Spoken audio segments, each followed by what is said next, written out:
kind of stunk. It wasn't safe, you know. And Mimi had enough of it. I was, what happened? The last thing that happened What? when we moved here, the very last, you know what that term means? The straw that broke the camel's back. Yeah. It means like just enough is enough, right? Uh-huh. Like this camel carries a lot of straw that's working. They put one more piece of straw in it, and the camel finally just collapsed. Mm-hmm. So Mimi had enough. It was the last time I got mugged. I think I got mugged like 4 times. Was doing my paper route. I had a paper route for the Daily Breeze newspaper. They don't have paper boys anymore. No, they just have.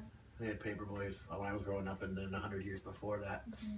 It was a good job though, but you just put two big sacks of newspapers. I know sacks are gonna make you laugh. Put 2 big sacks of newspapers on the handlebars of your bike, and you'd ride on your bike route, your paper route, and you'd throw newspapers to the people that subscribe to them. And I made pretty good money for my age. I was doing that in the 7th and 8th grade. So I was like 12 and 13. That sound right? I was 16, 15, 14, 13. Yeah, I probably started when I was 12. And my paper route was kind of in a rough neighborhood on the borders of Hawthorne, Inglewood, and Lenox, the corner of Inglewood Avenue and Imperial. Kind of a tough area. And so yeah, I was doing my paper route.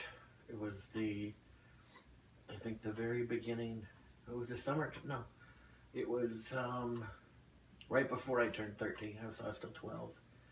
And I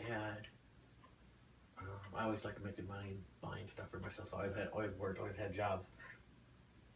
And I'd saved up enough money and bought a red line bike, which back then a red line bike was one of the best bikes. It was like $200, which back in, that would have been like 1983 or 4. That was a lot of money. Because I would make about $125 a month. What? No, a month working as a newspaper. I would only make that in a month. Oh, geez. Yeah, but that was good money for a kid my age and during that time. Because back then you could buy a bag of chips and a soda for $1. So if you made $125, yep, I had pretty good money. You could go to McDonald's and get like the food for a whole family for $10. What? I know. And so, anyhow, I had my bike that did my paper route, and it was kind of a junkier bike because I didn't want to mess up my really nice red line bike. And one day my paper route bike had a flat tire, so I had to take my nice red line bike. I didn't want to, but I had to. I had to work. And I was riding on Inglewood Avenue, going towards Imperial, and when you live there, your bikes are always kind of on the lookout because you know bigger kids would try to take your bike from you. So you're always kind of watching your surroundings. And I saw a bigger kid standing kind of halfway up the block, just standing there like it's in front of an apartment complex. And so I was riding my bike towards him, deliver my papers. And as I got next to him, and I didn't see it coming, and he was a high school kid, probably 16 or 17, so a lot bigger and older than me. And he sucker punched me in the face. You know what sucker punch means? It means punching somebody that doesn't see it coming. That's why it's called a sucker, because you're being kind of a punk. If you're gonna punch somebody or fight them straight up, not punch them where they don't see it coming. Especially to a little kid, He was like 16 or 17. I was a little boy, and he sucker punched me. Luckily, he didn't knock me out. That's when I knew I had a good chin for boxing or fighting. That if a kid twice my size and almost a man couldn't knock me out with one punch. A sucker punch, too. Those ones you must come on time, they can knock you out. And that one didn't. Anyhow, I fell to the ground, but on my bike. It didn't knock me out. And he tried pushing me off my bike, and I wouldn't let go of my handlebars. So I stood myself up on my bike, and he kept trying to get me to get off it, and I wouldn't because I spent a lot of money on that bike, And he just held my bike and then just kept punching me in the face. And all the people driving by Inglewood Avenue were honking their horn, but nobody stopped to help me. I was like, come on, I kept waiting for somebody to stop and help me. and they just kept honking their horns. He just kept punching me in the face, and I wouldn't let go on my bike. And finally, I think his hand got hurt, or he got tired of trying, and he just took off and ran away. And so I finished my paper out. I was only halfway done, and so paper outs usually took about an hour or two to do every day, 5, 6, 7 days a week. You get your paper out after school for an hour or two, and then on Saturday mornings and Sunday mornings, like at 5 or 6 in the morning. It's a tough job for a little kid, but I liked it, except for getting punched in the face. Did your nose bleed at all? My whole face was bleeding. So I finished my paper out and throwing my papers, and people were saying, "Are you okay? Are you okay?" And I'm like, "Yeah, I gotta finish my paper out." And I went home, and you could ask me, I don't remember exactly, but I don't know if she was home already or not. But when she saw me, she was like, "That's it. I've had enough of this. We're leaving here." And I didn't want to leave Hawthorne because I was a younger kid, and I had all my friends were in Hawthorne. I liked all my friends. Granted, there was a lot of crime and violent stuff that doesn't really happen here, and you're fortunate for that. But I still liked it there. I didn't want to move to El Segundo. I didn't know anything about El Segundo. It was going to be a boring town. I cried when we were going to move here. And then we moved here. You know, it was weird adjusting to the new city and new surroundings, new kids. But it wasn't but probably a few days or maybe a week or so that I'm like, wow, this is kind of cool. Nobody's trying to beat you up and take your bike. Nobody's trying to steal your wallet. Nobody's trying to mug you. Nobody's pulling, weapons on you. I thought, oh, you know what? My life is better. We did a good thing by moving here. So yeah, that's why, like, even when I got out of high school, I was 17, and I wanted to move away because I wanted to go experience things. I was, going to be an adult. I graduated from high school at 17 years old. I wasn't an adult yet. I wasn't quite 18, but I still... High school? Yeah, I was going to high school. Then I moved to Phoenix. Went to school there. And then, like, as you know, I was gone for a long, long time. And then back in 1999, when I was getting a little bit older, I wanted to kind of settle down, maybe start a family, I came back to the same town that was my good family town when I was a kid. So, and that's why I'm raising my family now. And you guys seem to like it. What's your favorite thing about El Segundo? All the nice people. Nobody's rude here. Nobody's, like, violent. Nobody is, like, okay. Gangbanger? Yeah. And, yeah, I just like El Segundo. It's a nice and peaceful place. It's not too loud and stuff. Right. There's not that many bad things that happen in El Segundo. So, what would you say, what's the worst thing about El Segundo?